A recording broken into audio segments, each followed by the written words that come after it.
the best Eagles basketball coverage. This is Creature Report.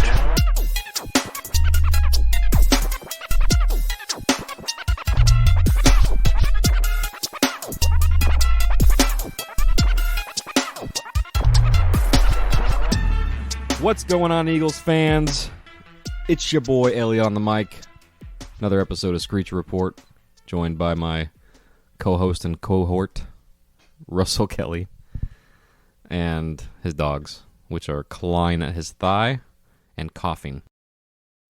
We are back after the end of the regular season, in which FGCU went to win 7 of their last 8, which has been a fun little stretch of ball.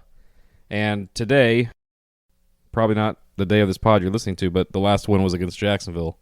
FGCU wins 76-69. It was a pretty defensive. I mean, there was offense for sure, but Russell, what are your initial thoughts on the game? No, it's the if I had to give this game one word, it would be physical or physicality. Yeah, gritty for sure. Their head coach, Jacksonville's head coach, it's his first year at the helm. And, like, you can tell he's got a type. Like, he knows what kind of player he recruits. And that is a guy who's big and strong and athletic and rangy and stuff like that. Because these guys, they look like they've been in the weight room a time or two. They like to play physical. Not a bunch of shooters, but just guys who like to get downhill, back to basket, dunk on you, stuff like that. And so I think it might have maybe not caught FGCU off guard to begin the game. But it was something that they at least had to adjust to. Like, I'm sure they were prepared for it, but it's something they had to adjust to when you're in game. And they definitely did so. Physical game, just two teams battling. But yeah, I'm just really happy with the outcome. As far as people who, were impressive, of course, Tavian Dunn-Martin with 18 points.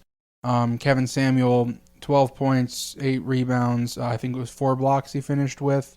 Catto hit some really clutch threes. He didn't shoot a whole bunch, but when he did, they were meaningful. Halverson opened up the game with 3 out of 5 threes to just get a nice little run there at the beginning. But yeah, really good performance by a few guys. Rivers looked good. Weir looked good at times. Largey had a clutch bucket or two.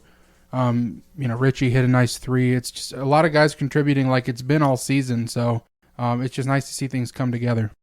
Yeah, and I got to give, and we've talked about this before, pre-season or early in the season, but, Jacksonville turned out to be a team that we weren't quite expecting to be as good as they are. We touched out how good they were on paper and in theory, but they were kind of, I guess with recency bias. It's like, oh, it's Jacksonville.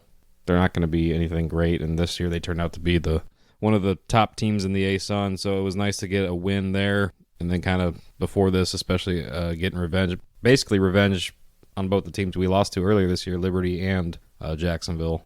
Not to mention, not to detract from the Jacksonville game, but the whole Liberty story, the plot line between McGee and Tavian Dunn-Martin has been awesome to watch. So it'd be something if we end up meeting again in the postseason. Speaking of postseason, it has been set.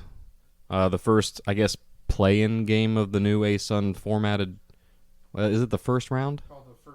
Because it's like a first round, but then it gets reseeded. But anyways, in the first round, all the teams except the top teams are playing someone. So we get to play North Alabama on Tuesday, March 1st. Yeah, it's a favorable matchup for us, being as we dominated them this season.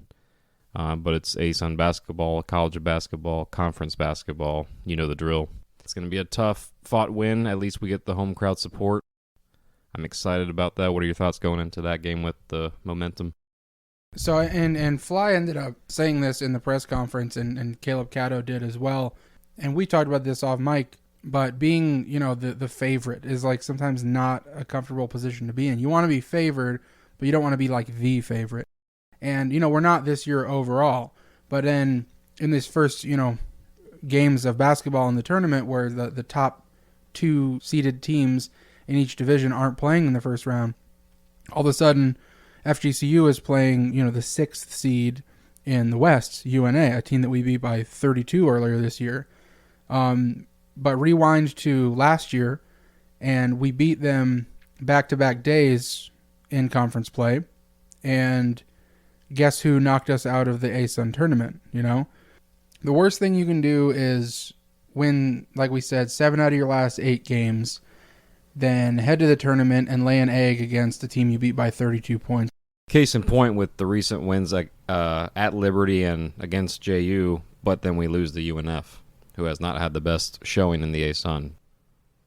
So, big day for the seniors on our team. Have quite a bit of faces that, as of now, will be leaving the team. I know there's speculation and talk and rumors of exercising the COVID year. Don't know any details on that, but basically, like at one point in the game today, everyone on the floor minus Dakota Rivers is like leaving.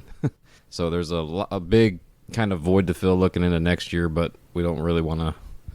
I don't know how I got on this. I guess it's too early to talk about, but yeah, there's definitely a lot of seniors on this team, and we knew that in the offseason with all the transfers, right? And, of course, there's the unknown with the COVID year, but, you know, it's Rosario's one and only year with the team. It's Matt Halverson's one and only year with the team.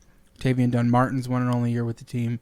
And Kevin Samuel's one and only year with the team. Richie should be coming back next year. But those other guys, all those 4 guys, it's their last year with the team. You know, they've each done their part in impacting the season so far. Obviously, Tavian Dunn-Martin the most so with the way he's played.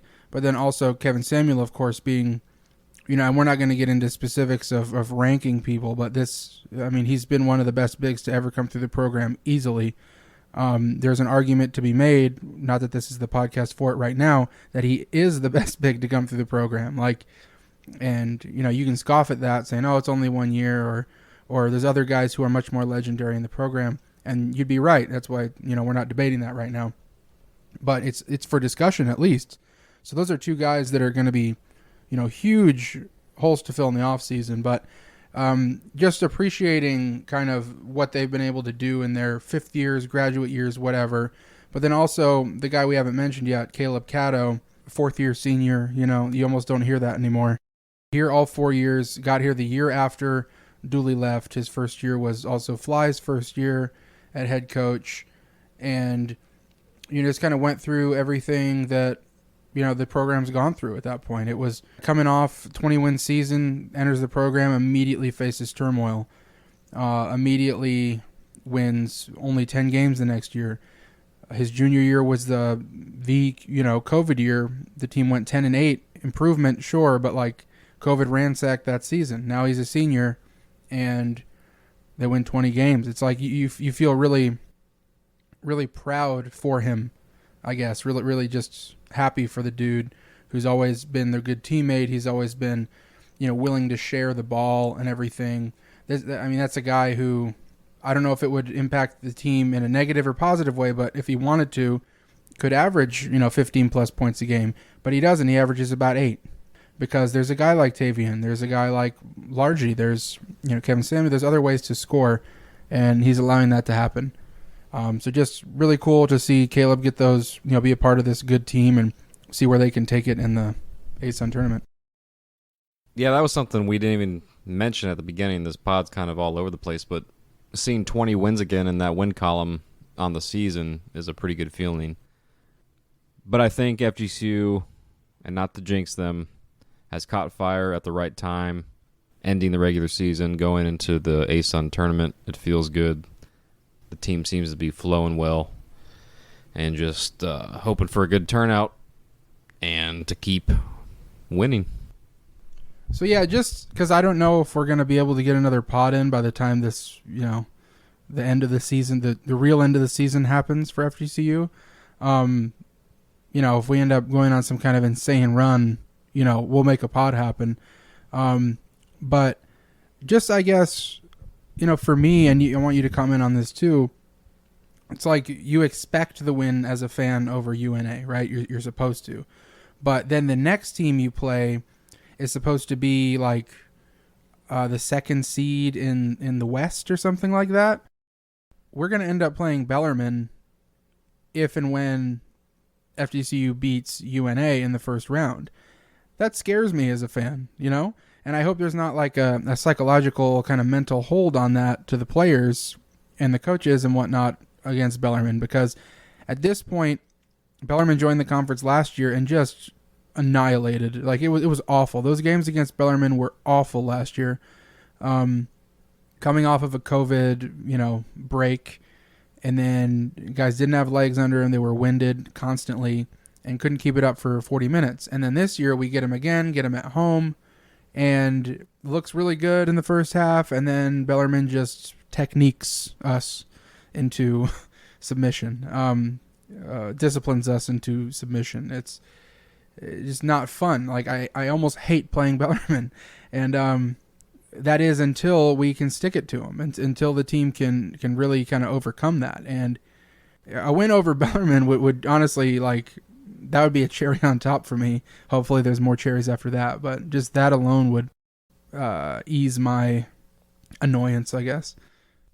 Two more fun facts / weird things to note. One not being so good for us, FGCU, but North Alabama has not won a game in their last 8, which odds say they're poised for a win at some point soon because, you can't lose them all.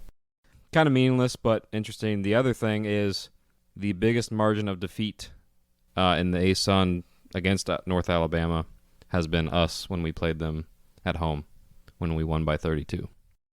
So just two little interesting factoids going into the game. Well, this was fun. That's all we got for now. Pretty damn good season up to this point. So here's to the good times. And I want to rock and roll all night and party every day. Part of every day. Part of every day. I want to rock and roll. Yeah. So thanks for tuning in. We'll be back with a vengeance should shit hit the fan. You might have to bleep that out, Russell. No. No? One swear per pod now. Oh, yeah, we're PG-13 pod. Okay. So I'm allowed one F word, too. Anyways, thanks for tuning in, guys. We'll see you on the next one. Also, keep listening for the press conference with Caleb Catto and Coach Fly.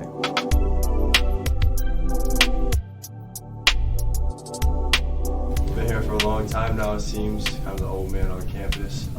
But yeah, it just means a lot. I think for me personally, it means a lot who you do it with. And we have a lot of great dudes in that locker room, a lot of great fans, a lot of great coaches, great media. And so just thankful. Coming out today, coming off that win against Liberty, this is a Jacksonville team that got the best of you on a fluke half-court shot last time around. So what was the kind of energy like headed into this one? Yeah, they're a really good team. We kind of figured that out after our first game there. It was a really hard game. Like I said, they're a really, really good team. Obviously, when you're in a game like that and it ends like that, it's kind of, you got that bitter taste in your mouth. You kind of remember that throughout the season. So we definitely had a little motivation heading into this game. Just wanted to get a win. So, yeah, it's just good to get a win on senior day for sure for all the guys. Statistically, best player on Jacksonville being Nolan, right? And from the get-go, you were on him pretty much one-on-one for a lot of the game. Ended up scoring just 7 points compared to like a 14 or 15 per game average. How was that for you, taking on that challenge? Was that something you felt like you were prepared for? How do you think you did? Yeah, he's a really good player, and he hurt us when we were up there in Jacksonville, especially late in the game. I think he hit 4 threes in a row up there. So obviously coming into the game, part of our game plan was trying to get him out of the mix. A lot of what they do goes through him. They set a lot of pin downs for him and stuff like that. So we were definitely prepared at a high level, and yeah, that was kind of the assignment coming in for sure. So North Alabama on Tuesday, team you beat by 32 last time around. I know that probably isn't what you're expecting this time around, but headed into this, it's do or die from here on out. Yeah, if you think back to last year, we beat North Alabama, I think, by 20 or 30 both games. We were playing back-to-backs and ended up losing them in the semifinals. So it's college basketball, it's hard to win, and losing is not the time to do it right now. As far as if you lose, you're done. So we're going to go super prepared, super focused, and look to survive and advance, as they call it.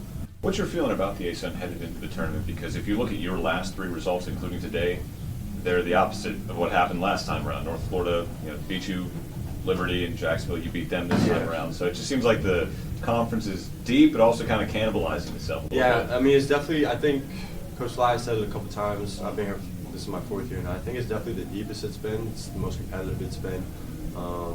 And yeah, there's a lot of good teams, and any given night, if you don't show up, you're going to go home sad. So just have to be super focused, super prepared, because every team is going to give you the best shot. That being said, to finish the regular season, 20 wins for the first time in a couple of years, and also to beat Liberty, to beat Jacksonville, 2 teams seated ahead of you, now headed into the conference tournament. How much of a confidence boost is that? It's definitely a confidence boost, because we talk about it all the time. You want to be playing the right type of basketball towards this time of the year. I think getting a win heading into the tournament is the right step forward, and hopefully we can carry that through the tournament. It's going to be, I think, I don't necessarily know what the tournament setup looks like right now, but I think you have to win 3 games to get to the championship game, 4 games to win it all. So we're kind of trying to take it 1 game at a time. Last question I got for you is, any plans to use that COVID year? I haven't really thought about that yet. Just trying to stay focused on this year, obviously. Hopefully we can win a championship. That's our goal. So I'll think about that after the season and stuff like that. Sounds good. All right, and Coach, just your opening thoughts on the game today. Man, I told Coach Mincy I thought that was a heck of a college basketball game. Jordan and I have known each other since he was at La Tech and got a ton of respect. I told him what he's done in year 1, flipping that program, and he molded some transfers with some guys they already had together. He's done an unbelievable job, and I thought that was a heavyweight fight of a basketball game. I mean, that was more physical cage match than it was basketball, and we knew that coming in. But I think that's a credit to our guys and their mindset today that they weren't going to be out tough. They weren't going to lose a game based on physicality. But they're a really good team. There's a reason they've had the year that they've had. But fortunately for us, we were better tonight. First 21 season as a head coach, how's that feel? Always nice to get 20. It's kind of the mark in college basketball that you've had, quote unquote, a good year. Obviously, we'd like to get more than 20, but it's nice to kind of hit that plateau, if you will. I told our guys, to have the best non-conference start in the program in terms of Division I era, to have multiple, John, you'll tell me on this, but I think 5-game win streaks, to now go double-digit wins in the non-conference and the conference, show some consistency. We've hit a couple of patches where we just didn't play great for a couple of games, that kind of stuff. But usually in a season, when you look back, there's about 5 games that you just no-show. And outside of 1 or 2, I think we've been very competitive. There's been some nights the ball hadn't gone in, but I don't know that I've coached a team that most teams you get frustrated because, again, there's 4 to 5, you just no-show. And we did that in Atlanta. But other than that, it's just been a really fun group to coach, and we want to do our best to make sure we keep getting to coach them for as long as we can. So you mentioned rough patches earlier in the season, kind of mid-season, early non-conference was one of those. Compared to, getting a win, getting a loss, getting a win kind of, trend that was happening to now last game and this game beating the top 2 teams in the, east section of the ASUN. What does that say about the team and where they're at heading into the tournament? Well, I think I actually said this to Sean one time in here. We never lost any confidence internally. We were just frustrated because we know what type of group that we have. And it's no disrespect to Jacksonville, it's no disrespect to Liberty, but we felt like we had both of those games won. And unfortunately, McGee goes crazy, Nolan went crazy at the end of the Jacksonville game, and we just didn't get the job done. But it didn't change. I told our guys, hey, you had them exactly where you wanted them. I mean, even going back to, we got Jacksonville State down 8 on the road. We've put some really good teams in holes. We haven't been able to maintain those leads until the last month. And so I think as we've grown as a group, it was hard sometimes even for me because there are guys not playing in our program a whole lot that I think are really good players. And to figure out a rotation and not play guys, and I'll just use an example. I mean, Carlos Rosario's a double-figure scorer in Division I. I mean, he's a proven commodity. Is it best for him to play 36 minutes a night on this team? That was something to try to figure out early in the season. And I'm just using him as an example of a guy that's a really, really good basketball player in Division I. So I think, we've grown as a group. We've started to figure out, kind of some set rotations. And lately we've started to go with more size, more rebounding, more athleticism. Versus early in the year, we were trying to put as much shooting on the court, And I think sometimes when you have a mindset of toughness and defense and rebounding, that travels, game to game for you. You knew these last 2 games were just going to be, like you said, cage matches. The fact that you came out on top on the road to Liberty, something this team has never done, here against Jacksonville. Going into the tournament now, how does that boost your confidence? Well, it's great to do it. Like I said, we knew we could do it. That's why we were internally so frustrated with our start in league play because, basically we felt like, we let our foot off the gas a little bit at Canisius, and then we just went into a little bit of a tailspin. So we knew we could do it, but we hadn't done it yet. So to be able to beat the teams that are unfortunately in front of us because of a couple of mishaps, early in the year, just speaks to, I think, where we can be. Now, I just told those guys it's great to get 20 wins. I'm super proud of our seniors. It's one of the best group of seniors that we've had here in terms of both on the court and off the court. But all that goes away if you don't prepare for the next game. And so we just want to make sure, yes, it's awesome, enjoy today, but that we stay as even-keeled as we can. So hopefully we can have a good game on, I believe, Tuesday. If I know what day of the week it is this time of year, you guys know I'm doing good. So never too high, never too low. Just try to prep for the next one. Have these last two results changed your messaging to your team at all? No, the message has been the same throughout. Is guys, and even when we were shooting a ridiculous percentage early in the year from three, and it seemed like nobody could miss at times, and some of that's come back to earth a little bit, but even then we were preaching defense, rebounding, toughness, and I think sometimes you have to learn some hard lessons for guys to buy into, hey, yes, you can be beat if you don't show up and you're not ready to compete. And I think we got away with some wins based on talent, at times, and that's good. It's good to be talented. It's good to win based on your talent, but you also sometimes have to learn some hard lessons to get where you want to get to. And then Caleb mentioned it earlier before you came in, you got North Alabama was the only team you beat back-to-back last year in the conference in that weird scheduling pattern. Beat them this year. They beat you in the tournament last year, and now here you go, you got them home again. Yeah, I might have thought about that once or twice. Tony's done a really good job with that program. Their MO is a little bit like Jacksonville. They're going to be really, really physical. They're going to pick you up full court. They're going to try to just make it a fight, the entire game. So that's what it's going to be. We're going to have to bring our hard hats. But yeah, we haven't forgotten about that tournament game. Do you want to talk about Caleb real quick and just what he's meant to the Yeah, I talked to all the seniors in the locker room because when you bring in transfers, you don't know exactly what you're getting into, right? You try to do your homework, you call their coaches, all that. But this is not coach speak. You guys that know me know I wouldn't say it. If I didn't mean it, I just wouldn't say it. But Tavian Dunmartin, Matt Howerson, Carlos Rosario, and Kevin Samuel, you could not script a better group of human beings to come into a program and give a jolt in the arm to our team. They have been just unbelievable ambassadors for our program. Just guys that, I told those guys in the locker room, I don't know what you're going to do yet, but I'm very confident you're going to be successful in your lives. Transitioning to Caleb, for him to accept those guys with open arms when, him and Cyrus were at the very top of the box score last year, and they were all league caliber players in their own right based on the numbers, and at least one of them, maybe two, would have been recognized had we played more than 9 games and played more than 6 healthy. So for him to welcome those guys with open arms, his numbers are down, not because he's not as good of a player as he is, but we've just got more talent spread around now. And he has taken on, and I'm sure you guys saw, but he's now become our defensive stopper in addition to making shots, and he's one of our best passers. But he has taken on the best player on the other team night in and night out. Held Darius McGee, you say held, but it took him 30 shots to get 28 points. He was on Nolan most of the night tonight. I think Nolan ended up with 7, which last time he absolutely killed us. So Caleb's done yeoman's work this year, but I broke down a little bit in the locker room talking about him because he was here when we lost 5 starters from a championship team and what was going to be the preseason player of the year in the league. He was here when we had 4 starters go down with injuries in my second year, and we were lucky to win the 10 we won. He went through some really hard times, and even last year, we felt internally like we could have a terrific team, but COVID continued to not allow us to play basketball.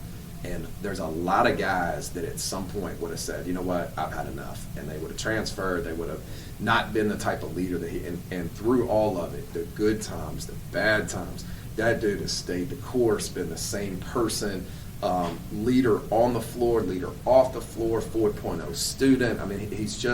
He's one of the most special human beings that I've had the pleasure to coach. And there's going to be a huge hole, when he's not part of our program anymore. Anything else, Coach? All right. Thank you, guys.